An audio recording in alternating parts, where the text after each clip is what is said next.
Hello friends, welcome. आज हम पढ़ने जा रहे हैं एक poem my good right hand, Charles मैकी के द्वारा लिखी गई है।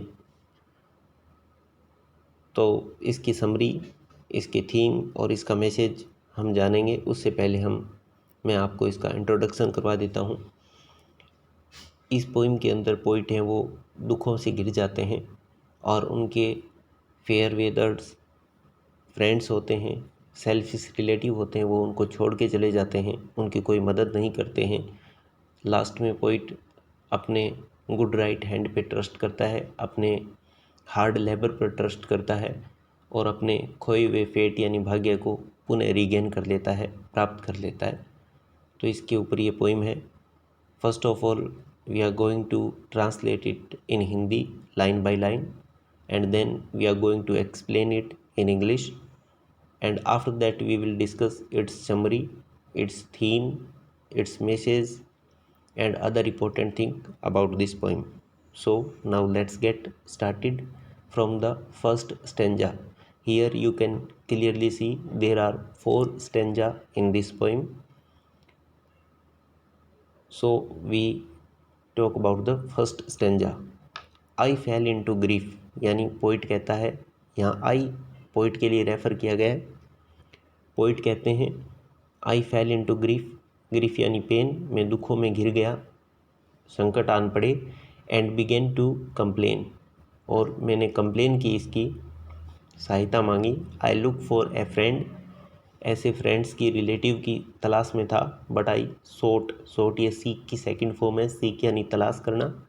आई shot searched him in when, बेकार चला गया, यानी कोई मेरी मदद नहीं हुई।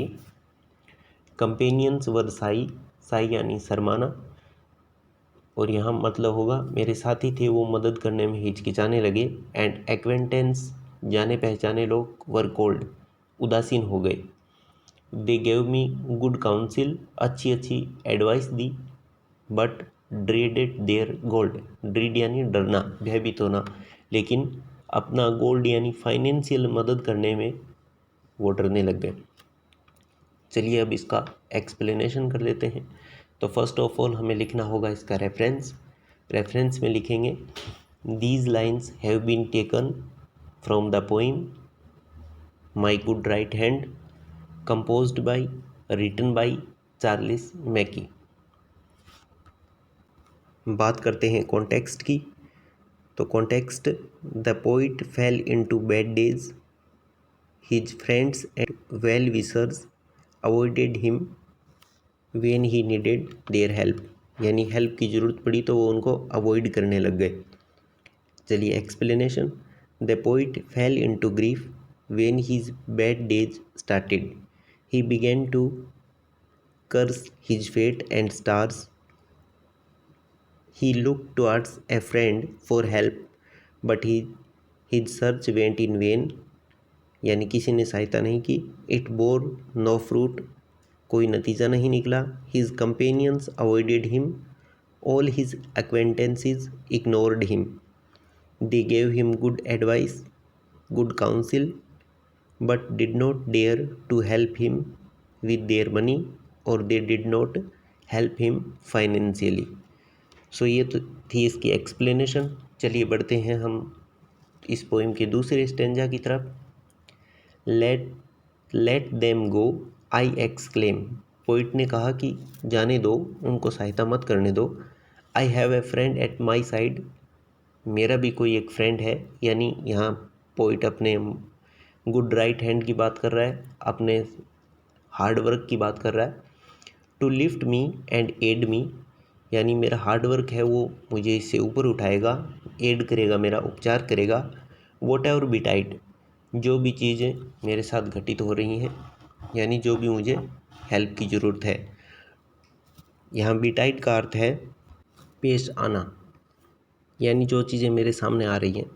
To trust to the world is to build a castle on the sand, यानी पोइट कहता है कि इस वर्ल्ड, संसार पे बिलीव करना, तो बिल्ड कासल यानी किला या महल, ऑन सैंड मिट्टी के ऊपर, भवन बनाने जैसा है, यानी base a building on a weak foundation, किसी कमज़ोर फाउंडेशन के ऊपर कोई बिल्डिंग खड़ा करने जैसा काम है, यानी विश्वास का काम नहीं है। I will trust but in heaven, poet कहता है कि मैं ट्रस्ट करूँगा लेकिन इन हेवन, हेवन का अर्थ है गॉड, यानी मैं भगवान में बिलीव करूँगा, ऐसे फेयर वेदर्ड यानी लालची सेल्फिश रिलेटिव्स में फेयर वेदर फ्रेंड्स मतलब भी मित्रों में विश्वास नहीं करूँगा। And my good right hand, और मैं मेरे गुड राइट हैंड में मेरे हार्ड लेबर के अंदर विश्वास करूँगा। तो चलिए इसकी एक्सप्लेनेशन। तो these lines have been taken और these lines have been occurred from the poem named my good right hand, written by Charles Mackay. चलिए कॉन्टेक्स्ट की बात करते हैं। Context: The poet fell into bad days. His friends and well-wishers avoided him when he needed their help. Explanation: The poet cried that such selfish friends and acquaintances and relatives should go away from his life. He does not need them. He has a friend to help him. It will lift him up and help him tiding over all his difficulties. It is useless in trusting the selfish people of the world. Reposing trust in them means building a castle on the sand. He will trust only in God and depend on his good right hand for help. तो ये थी इसकी explanation. बढ़ते हैं तीसरे stanza की तरफ। My courage revived in my fortunes despite, and my hand was as strong as my spirit was light. It raised me from sorrow, it saved me from pain. It fed me and clad me again and again. तो तीसरे stanza की पहली line, माई craze revived, यानी मेरा craze है वो लौट आया, केम बैक, इन माई फॉर्च्यून्स डेस्पाइट, यानी मेरे दुर्भाग्य की बजाय मेरा फॉर्च्यून है वो लौट आया। And my hand was as strong as my spirit, यानी जितना मेरा हार्ड वर्क मजबूत हुआ, मेरे अंदर हिम्मत आई काम करने की, माई स्पिरिट, उतना ही मेरा मन, स्पिरिट यानी मूड, मन है वो हल्का होने लग गया, यानी मेरा दुख कम होने लग गया, मैं चीयरफुल फील करने लग गया। लाइट यानी चीयरफुल फील करना। It raised me from sorrow, मैं मेरे दुखों से ऊपर उठ गया, यानी इस चीज़ ने, मेरे हार्ड लेबर ने, मेरा गॉड के अंदर जो ट्रस्ट था उसने मुझे ऊपर उठाया मेरे दुखों से। It saved me from pain, इसने मुझे मेरे इस दर्द से, तकलीफ़ से बचाया। इट फैड मी, इससे मुझे भोजन मिला, इसने मुझे भोजन करवाया। एंड क्लैड मी, क्लैड यानी क्लोथ्स, कपड़े पहनाना। अगेन एंड अगेन, यानी बार बार मेरी ऐसी मदद है वो मेरे इस हार्ड वर्क और मेरा गॉड के अंदर ट्रस्ट था उससे हुआ। तो चलिए इसको एक्सप्लेन कर लेते हैं, बात करते हैं इसके कॉन्टेक्स्ट से। तो in context we will write, the poet stopped believing in false friends, he believed only in God and his good right hand now. Explanation, the poet craze came back again, यानी poet का साहस लौट आया। It happens in spite of his ill fortune, his good right hand provided strength to him. His spirit became cheerful.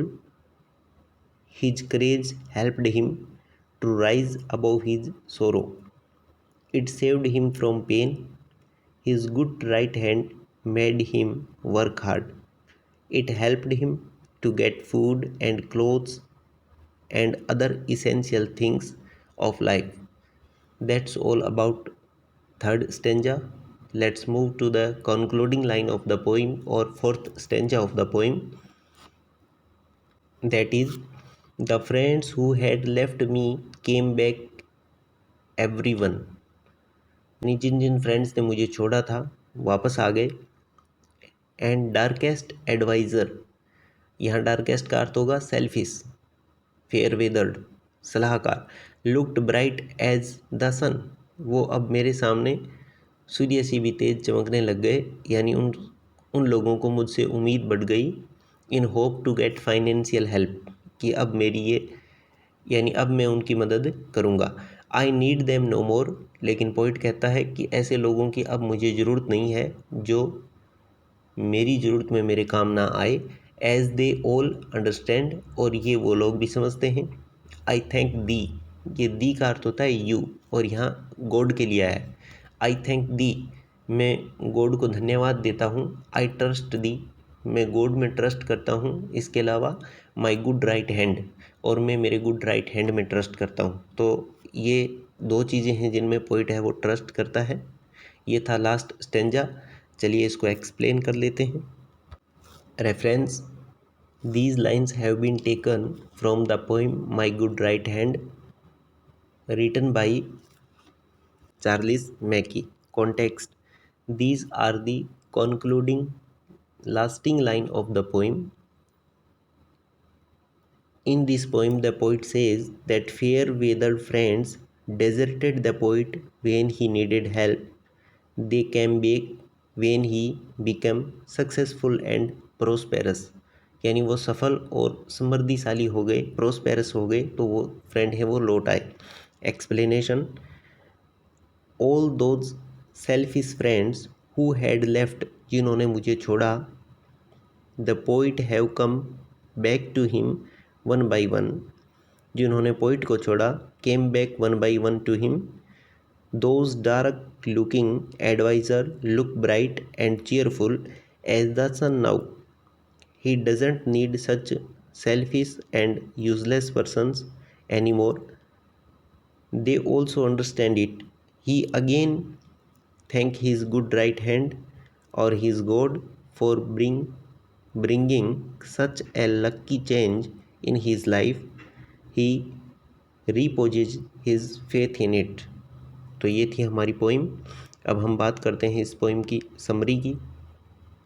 According to summary, the poet felt that his bad days has started, यानी poet सोचते हैं कि मेरे बुरे दिन शुरू हो चुके हैं। And luck had deserted him, और भाग्य है उसने मेरा साथ छोड़ दिया है। His misfortune and poverty have made him fall into grief. He begin to complain and curse his fate, अपने भाग्य को कोसने लग जाता है। He looked for friends for help, none came forward, कोई भी उसकी सहायता करने के लिए आगे नहीं आता है। None came forward to help him. It was a futile search, his companions were indifferent, they shied away from in the hour of need. His acquaintances and relatives were cold and indifferent towards him. They only gave him good counsel and advice, but that was all that they could do. They did not help him financially. They were afraid of lending their money to him. At last, there came a definite change in his attitude. He ignored his selfish friend and acquaintances. He realized that self-help is the best help. He must depend on his good right hand. Good right hand stands for self-help and hard work. ध्यान दीजिए, यानी यहाँ good right hand किसके लिए stand करता है? Self help और hard work के लिए। Only hard work could lift him over his misfortunes. He realized that reposing trust in selfish friends and relatives or the people around him served no purpose. Trusting in them means building a castle on the sand. Then came the self-awakening. He decided to trust in himself or his God and depend on his good right hand. Only they could help him in the hours of need. तो ये थी हमारी इस poem की summary, theme और message. आशा करता हूँ समझ में आई होगी।